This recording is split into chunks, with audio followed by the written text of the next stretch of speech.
이번에도 진행을 맡게 된 소프트웨어학과 2학년 이혜연이라고 합니다. 오늘의 교수님은 박성호 교수님인데요. 교수님 자기소개 한 번만 부탁드릴게요. 네, 안녕하세요. 저는 기계공학 전공에서 연력학과 연소공학을 가르치고 있고 현재는 항공 MRO 전공의 주임 교수를 맡고 있는 박성우라고 합니다.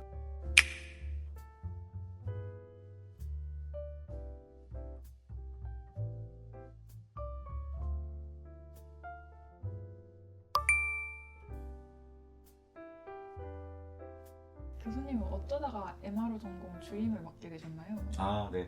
사실은 저는 이제 MRO를 전공한 사람은 아니었는데 저희 공과대학에 MRO가 이제 하나의 전공으로서 이제 자리를 잡기 위해서 이제 뭔가 행정적인 일이라든가 여러 가지 일들을 이제 맡을 분이 필요했는데 이제 그 본부에 있는 모 교수님의 추천 또는 강압은 아니지만 같은 추천으로 어떻게 맡게 됐습니다. 그래서 지금 제 역할은 이제 MRO 전공을 이끌 수 있는 교수님이 오실 때까지 과도기적인 그 상황에서 MRO 전공이 공과대학 내에서 전공으로 잘 자리 잡을 수 있을 때까지 도와드리는 역할을 하고 있습니다. 혹시 MRO 전공으로 오시는 교수님이 누구실지 기점 정도 해주실 수 있나요?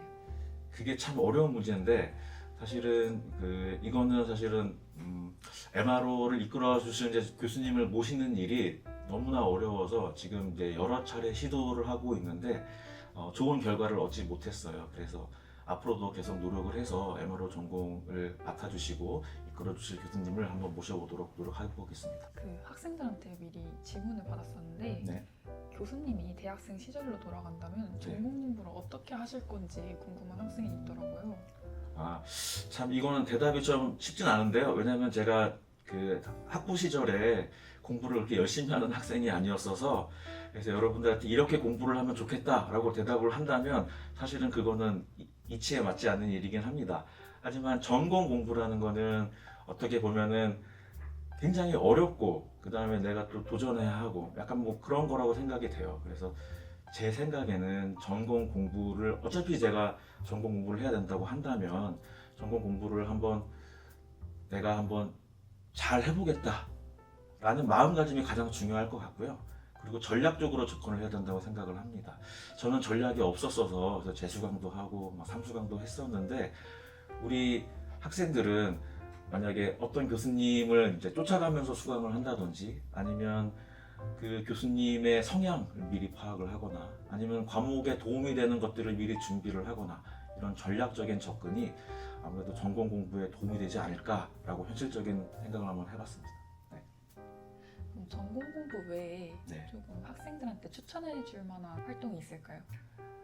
이거는 뭐 제 개인적인 얘기긴 한데 제가 오늘 인터뷰를 하기 전에 오면서 한번 생각을 해봤는데 과연 학생들한테 어떤 거를 추천하면 좋을까 그런 생각을 많이 해봤는데 결국에는 제 개인적인 경험을 이제 바탕으로 대답을 할 수밖에 없을 것 같은데 제 개인적인 경험으로는 지금 20대 초반, 중반 이때 여러분들이 이제 경험하고 겪고 뭐 성공도 하고 실패도 하고 여러 가지 감정도 느끼고 뭐 이런 것들이 결국에는 나중에 나이를 먹어서 나한테 굉장히 큰 경험, 큰 추억으로 남아있더라고요. 저 개인적으로는 20대 때 경험했던 것들이 지금도 제 삶에 영향을 크게 미치고 있어요. 그래서 우리 학생들한테 하고 싶은 얘기는 이제 전공 공부 외에 다양한 사람과 만나고 다양한 경험을 하고 그리고 성공과 실패 그리고 다양한 감정들을 다 한 번씩 느껴보면서 나중에 이제 여러분들이 커리어를 이어나가고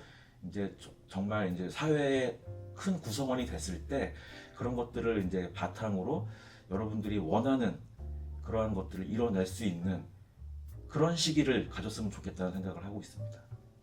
교수님도 그러면 20대 때 그런 기억에 남는 경험이 있으신 건가요? 저는 사실은 20대 때 아까도 얘기했지만 공부를 열심히 하는 학생도 아니었고요. 그리고 그렇다고 잘 노는 학생도 아니었고 근데 친구들하고 잘 지냈던 것 같아요. 친구들하고 잘 지냈던 것 같고 그리고 오히려 조금 늦게 20대 중후반에 다양한 그 영역에 있는 분들하고 교류도 하고 그리고 나만의 또 취미 또 하나 만들고 그러면서 그때 많이 이제 느낀 바가 있었던 것 같아요. 그래서 내가 앞으로 어떻게 살아가면 좋겠다 어떻게 살아야지라는 그때 조금 늦긴 했지만 그런 가치관을 정립했던 것 같습니다. 그래서 여러분들은 대학 시절에 저처럼 늦지 말고 대학 시절에 전공 공부도 중요하고 그 다음에 뭐 다른 활동도 되게 중요한데 정말 다양한 사람들, 다양한 곳에서 활동하고 있는 분들과 교류도 하고 다양한 활동, 지금 뭐 공과대 소속이다 하더라도 뭐 인문사회라든가 아니면 다른 여러 곳에서 활동하는 분들과 교류를 했으면 좋겠다는 생각이 듭니다. 네, 그러면 다시 전공 네. 얘기로 돌아와서 네. 이제 한국항공대학교가 교내에서 자유전공제가 시작됐잖아요. 네. 그래서 1학년 학생들이 2학년 올라가면서 네. 전공을 선택해야 되는데 항공 MRO 주임 교수님으로서 해당 학과에서 배우는 것이랑 그리고 진로에 관해서 간단하게 설명 부탁드릴게요. 자, 이제 아까 제가 말씀드렸던 것처럼 제가 MRO 전공의 주임 교수이긴 하지만 제 백그라운드가 MRO가 아니기 때문에 사실 여러분의 커리어라든가 뭐 진로 뭐라든가 이런 거를 정확하게 여러분들한테 제시를 하기가 쉽진 않은 게 있습니다. 하지만 이제 MRO 전공에 오면 이제 항공 정비와 관련된 기초부터 실습 과목까지 여러분들이 이제 학습을 하게 되고요. 그리고 여러분들이 이제 항공 산업 쪽에 이제 발을 디디게 되면 이제 정비와 관련된 일을 하게 될 텐데 이러한 것들에 대한 구체적인 대답은 사실은 저희 MRO 전공에 현업에서 수십 년간 근무를 해오셨던 훌륭하신 이제 교수님들이 계시고요. 그리고 학교 내 조직으로 항공기술교육원이라는 기관도 있기 때문에 이곳으로부터 여러분들이 아주 구체적인 정보라든가 아니면 미래에 어떻게 이 분야가 될 것이라든지 뭐 이런 아주 고급진 정보를 얻을 수 있을 것 같습니다. 그러면 학과를 선택할 때 이런 거 꼭 고려해봤으면 좋겠다 하는 게 있을까요? 이거는 사실은 엉뚱한 대답이 될 수도 있는데요. 저도 이제 30년 전에 이제 학과가 없는 상태로 1학년에 이제 입학을 해서 2학년 올라갈 때 이제 기계공학과를 선택을 해서 지금도 이제 기계공학을 전공해서 대학원까지 생활을 하고 있는데 저는 개인적으로 기계공학과를 선택한 이유 중에 하나가 제 친구들이 많이 기계공학과를 갔어요. 그래서 저는 친구 따라 갔는데 사실은 제 친구들 중에 많은 친구들이 원래는 항공우주공학과를 이제 생각을 하는 친구들이 되게 많았어요. 근데 나중에 1년 지나고 나니까 친구들이 기계공학과로 진학을 되게 많이 하더라고요. 그래서 저는 이제 따라갔는데 제가 이 1학년 학생들한테도 이제 이런 조언을 할 때가 있습니다. 전공을 선택하는 데 있어서 너무 많은 거를 고민하고 너무 많은 정보를 이제 바탕으로 고민을 하거나 그러면 전공 선택이 너무 어려워요. 근데 지금 학교에 있는 시스템이 대학 내에서는, 즉 공과대학 내에서는 무한히 전공을 바꿀 수도 있고 그리고 공과대학, 뭐 AI융합대학, 항공경영대학을 전과라고 한다면 전과도 3회나 허용을 하고 있기 때문에 아까도 말씀드렸다시피 여러분들이 다양한 경험과 이러한 그 교류들이 결국에는 여러분들 성장의 자양분이 될 수 있기 때문에 그런 거에 대해서 너무 심란해하거나 고민을 할 필요는 없다고 생각돼요. 그러니까 여러분이 마음 가는 대로 전공을 선택해도 여러분 미래에 도움이 됐으면 됐지 뭐 마이너스가 된다는 생각은 하진 않고 있습니다. 교수님에 대한 질문인데요. 네. 지금 혹시 연구하고 계신 주제나 프로젝트가 있다면 소개해 주실 수 있나요? 네. 저는 지금 총 이제 3가지 방향에서 이제 연구를 진행하고 있는데 저는 아까도 말씀드렸지만 이제 교과목으로 연력학과 연소공학을 이제 강의를 하고 있는데 저는 이제 연소를 연구를 하는 사람입니다. 연소 현상은 연소 현상이라고 하는 거는 사실은 이제 발열이 있는 화학 반응인데 이제 화학 반응이다 보니까 제가 한 가지 연구하는 방향이 뭐냐면 이런 화학 반응을 모델을 이용을 해서 에미션이라든가 연소 특성이라든가를 해석하는 연구를 하나 하고 있는데 지금은 이제 탄소 중립 시대이기 때문에 무탄소 연료인 수소, 그다음에 암모니아 등의 연소를 가스터빈 연소기와 같은 실제 연소기 환경과 유사한 환경 속에서 이런 화학 반응 모델을 이용해서 질소산화물을 이제 예측하는 연구를 하나 하고 있고요. 두 번째는 이제 실험적인 연구인데 데토네이션 현상을 이용한 데토네이션 엔진 연구를 하고 있습니다. 그러니까 데토네이션 현상이라는 거는 연소 현상이 이제 충격파와 이제 같이 이루어지는 아주 복잡한 현상인데 이제 과거에는 이런 데토네이션 현상을 우리가 회피를 해야 할 연소 현상이다라고 생각을 했었는데 지금에 와서는 생각을 해보니까 이 데토네이션 현상이라는 것이 연소의 효율을 올릴 수 있는, 즉 게임 체인저가 될 수 있는 기술이라고 이제 여겨지고 있어서 뭐 추진이라던가 이제 발전에 관련돼서 이런 데토네이션 현상에 대한 연구가 이제 지금 막 불타오르고 있습니다. 그래서 저희 대학원생과 함께 이런 데토네이션으로 연소가 천이 되는 그런 것들을 이제 가시와 같은 방법을 동원해서 연구를 하고 있고요.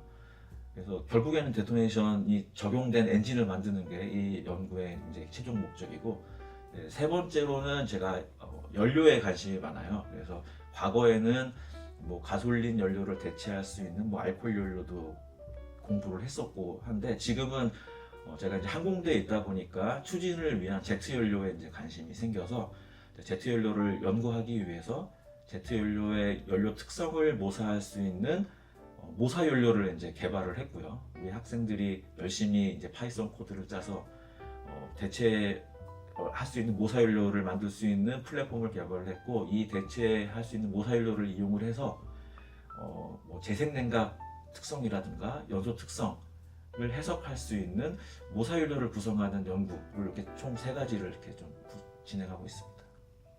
이게 엔진이랑 밀접한 관계가 있어서 한국항공대학교 학생들도 되게 관심이 많을 것 같은데, 혹시 교수님이 연구를 진행하실 때 선호하시는 학생상이 있을까요?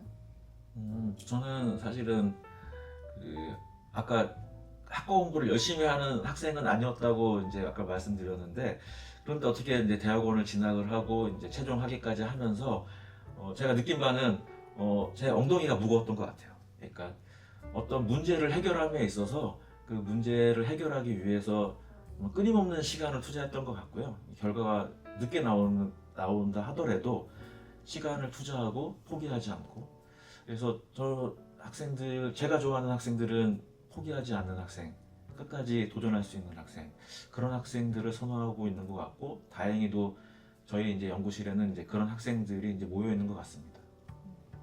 그러면 그런 학생들이 혹시 기억에 남는 학생들이 있을까요? 대학원생 말고요. 이제 제가 2018년도에 이제 학교에 부임을 했는데, 그때 이제 제가 처음 강의를 했을 때 이제 왕복 기간이라는 이제 강의를 했는데, 이제 제 맨 앞에서 이제 수업을 열심히 듣던 학생이 있었습니다.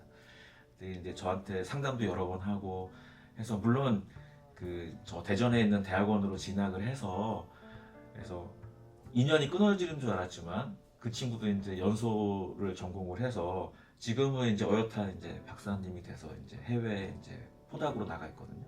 근데 그 친구가 기억에 남는 이유는 연구로서 기억에 남는다기보다는 제가 처음에 학교를 왔을 때 제 수업에서 너무나 적극적으로 임하고 호응도 좋고, 그리고 본인이 잘할 수 있는 모습을 계속 저한테 보여준 바가 있어서, 그때 제가 우리 항공대 학생들에 대한 인상이 너무 좋아졌어요. 그래서 우리 항공대 학생들이 착한 줄만 알았는데 되게 열정적이고 열심히 하는구나. 그래서 제가 바라보는 항공대 학생의 딱 그 전형적인 이미지를 그 학생으로부터 제가 받았던 것 같아요. 혹시 전형적인 이미지가 뭐였는지 알려주실 수 있나요? 아까도 말씀드렸지만 항공대 학생들이 기본적으로 착해요. 그래서 그 학교의 인재상인지는 잘 모르겠습니다. 근데 제가 만나본 학생들 중에서는 대부분이 다 착했고요. 착하다는 게 뭐 어리숙하다는 게 아니라, 착하다는 거는 굉장히 어떻게 보면 오픈 마인드인 거거든요. 제가 뭔가를 이렇게 좀 이렇게 주문을 하거나 뭐 시켰을 때 어떻게 보면은 굉장히 요즘 세대 같으면 이거를 왜 해야 되지라든가 뭐 이렇게 반응할 수도 있지만, 그렇지 않은 학생들이 대부분이에요. 그렇다고 되게 수동적이지도 않고 자기 할 일은 되게 적극적으로 하고, 그 다음에 동기부여가 되어 있는 학생들이 굉장히 많습니다. 그러니까 그거는 제가 느끼기에 우리 학교가 이제 항공우주 특성화 대학이라고 해서, 그러니까 많은 학생들이 이미 동기부여가 되어 있는 상태로 진학을 하는 경우가 많기 때문에 그런 학생들의 모습이 아닐까라는 생각을 해봅니다. 그럼 다음으로 교수님이 항공대에 오셨을 때 네. 겪으셨던 소소한 에피소드가 있을까요? 항공대에 왔을 때요. 저는 대학원을 사실은 대전에 있는 학부에서 이제 서울로 옮겨서 대학원을 이제 바꿔서 다녔고요. 대학원을 마치고 나서는 이제 병역을 해결하기 위해서 회사에 한 4년 정도 있었는데, 그 4년 정도 있으면서 이제 느낀 바가 내가 여기서 이제 머물러야 되냐 아니면은 한 단계 성장을 해야 되냐, 그래서 큰 선택의 기로에 있었는데 이제 과감하게 이제 병역의 의무를 마치는 순간에 이제 유학을 결심을 해서 유학을 갔거든요. 그래서 영국에서 이제 4년 반 있었고, 영국을 지나고 나서 이제 사우디아라비아라는 곳에서 또 포닥으로 또 4년을 또 보냈고, 학교 오기 전에는 가스터빈을 제작하는 두산 에너빌리티, 이제 과거엔 두산 중공업이었는데 거기서 한 1년 2개월 정도를 있었는데, 제가 사실은 학교를 오게 될 줄은 몰랐어요. 이제 두산에서 일을 할 때는 창원에서 이제 제가 이제 기거를 했었는데, 그때는 이제 저희 가족과 떨어져서 지냈었거든요. 그래서 저희 이제 모든 식구가 창원으로 이제 내려갈 준비를 하다가 우연찮게 이제 항공대에서 이제 추진 및 연소 분야에 교원을 뽑는다고 해서 지원을 했는데 저를 어떻게 좋게 봐주셨는지 여기 이 자리까지 오게 됐어요. 학교로 오게 될 때 에피소드는 사실은 제가 이제 그 학교로 올 때 항공대 학교의 사실 위치도 잘 몰랐고, 그다음에 항공대학교의 지원 서류도 저희 이제 아내가 이제 학교로 와서 학교 첫 모습은 저보다는 저희 아내가 이제 먼저 봤는데, 근데 학교로 왔을 때 너무나 그 이미지가 우리 학생들 만난 것처럼 학교에 대한 이미지가 되게 좋더라고요. 그래서 제가 그 모든 제 학부나 대학원 과정을 기계공학을 전공을 했지만 이곳에 와서는 이제 항공이라는 분야도 접하고, 그리고 제가 했던 연소와 관련 있는 추진이라는 분야도 접하면서, 그래서 뭐 대답이 적절한지 모르겠는데 하여튼 제가 가지고 있는 항공대에 대한 인상은 그 제가 과거에 그 여기저기 뭐 4년 반 뭐 영국, 사우디아라비아 있었지만 제가 지금 이 항공대에 와서는 이제 8년 차거든요.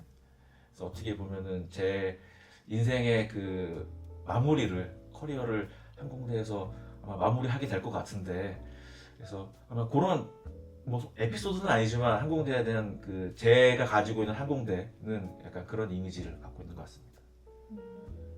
그럼 영국이랑 사우디아라비아에선 또 이제 전공으로 계속 기계공학 쪽을 공부하신 건가요? 제가 그 영국은 이제 런던에 있는 대학교를 다녔는데요.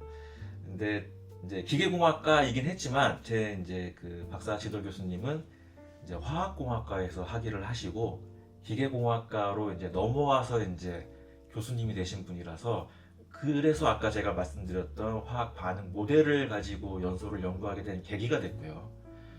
그리고 제가 이제 사우디아라비아로 가게 된 이유는 당시에 이제 사우디아라비아의 지금은 돌아가신 이제 선왕이지만 압둘라 왕이, 그러니까 사우디아라비아의 석유 이후의 시대를 이제 내다보고 대학교를 만들었어요. 그래서 그 대학교 이름이 카우스트인데 거기에 클린 컨버스천 리서치 센터라는 곳이 생겼습니다. 근데 여기 센터의 디렉터로 제 석사 때 지도 교수님이 가셨어요. 그래서 우연찮게 어떻게 잘 얘기가 돼서 제가 포닥 생활을 이제 카우스트라는 곳에서 이제 4년간 했는데, 그때도 저랑 같이 일했던 그 교수님이 그 화학공학을 전공하신 분이어가지고 제가 기계공학이지만 화학공학에 관련된 아주 일부분을 제가 이제 그때 체득을 했다고 이제 생각이 되고요. 그래서 제가 기계공학이지만 기계공학은 사실은 제 생각에는 모든 거를 다 할 수 있다고 생각합니다. 그래서 물론 제 이제 기계공학 전공이라고 기계공학을 홍보하는 건 아니고, 그래서 기계공학부터 제가 이제 학부 기계공학 그리고 대학원까지 다 기계공학을 전공을 했습니다. 그럼 앞으로 학생들이 살아가면서 가졌으면 좋겠다 하는 그런 마인드셋이 있을까요?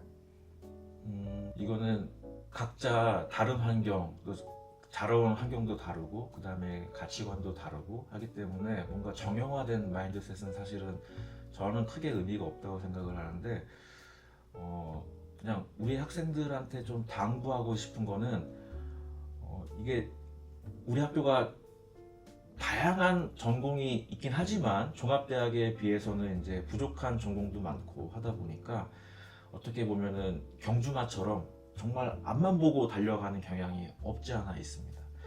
근데 제가 아까도 얘기했지만 다양한 경험, 다양한 분야의 분들과 얘기하고 교류하고 그분들의 생각을 접하면서 외연을 확장할 수 있다고 생각되거든요. 뭐 예를 들면 저는 같이 뭐 취미 생활을 공유했던 분들이 지금은 축구 해설위원도 하고 있고 기자도 하고 있고 방송국 PD도 있고 막 이런 분들하고도 교류를 했었거든요. 그때 느낀 바가 되게 많았어요. 그래서 그 마인드셋이라고 제가 뭐 거창하게 하긴 뭐하고 정말 다양한 분야의 사람들과 다양한 경험, 특히 다양한 감정을 느껴보기를 권하고 싶습니다. 방금 질문이랑 조금 비슷한 건데요. 그러면 마지막으로 이제 한국항공대학교 재학생들에게 네. 한마디 짧은 한마디 부탁드립니다. 짧은 한마디요. 저는 인생의 모토가 잘 사는 거거든요. 잘 사는 게 경제적으로 잘 사는 게 아니고 내가 생각했을 때 내가 살아온 삶의 궤적이 잘 살았구나 라는 거를 생각을 하고 싶거든요. 우리 학생들도 잘 사는 한 사람이 됐으면 좋겠습니다. 네, 좋은 말씀 감사합니다. 저희가 준비한 인터뷰는 이게 마지막이었고요. 혹시 끝나고 뭐 하시나요? 끝나고 사실은 지금 줌 회의가 있어서 들어가야 되는데 그래서 제가 얘기해서 늦게 들어갈 거라고. 이게 먼저 약속이 잡힌 거기 때문에. 네. 시간 내주셔서 감사합니다. 네, 수고 많으셨어요. 고생하셨습니다.